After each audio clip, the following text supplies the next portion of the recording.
سب سے پہلے نظر ڈالتے ہیں اب تک کی بلیٹن۔ سابق پنجاب فوڈ اتھارٹی نے حافظ کے مختلف علاقوں میں کارروائیاں کرتے ہوئے ناقص اور سڑا ہوا ایل استعمال کرنے اور صفائی کے انتہائی ناقص انتظامات پہ فوڈ ایکٹ 2011 اور 2016 کے شق نمبر 22، 24، 27 اور 28 کے تحت کارروائی عمل میں لاتے ہوئے جلال پور بھٹیا میں برگر پوائنٹ مالکان پر مقدمات درج کروا کے گرفتار کر لیا۔ Director general Punjab Food Authority Shoaib Khan کا کہنا تھا کہ جلال پور بھٹیا کے داخلی راستوں پر ناکہ بندی کر کے فوڈ سیفٹی ٹیم نے دودھ برادر گاڑیوں میں موجود ہزاروں لیٹر دودھ چیک کیا۔ موقع پر لیے گئے نمونوں کے رزلٹ ناقص آنے پر سینکڑوں لیٹر دودھ موقع پر تلف اور 12,000 جرمانہ عائد کیا۔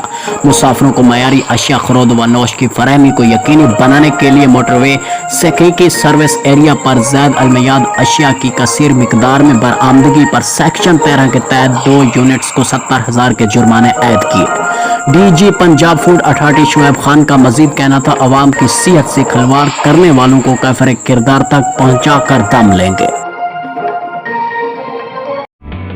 سردیوں میں نزلہ اور زکام بنتے ہیں کئی بیماریوں کا سبب۔ ڈیٹول سوپ کے روزانہ استعمال سے سردیوں میں بچوں کو بیماری سے شیلڈ کرنا ہے آسان۔ اس کا جرم ڈیفنس پروٹیکٹ کرے 100 بیماری پھیلانے والے جراثیم سے اور دے یقینی حفاظت۔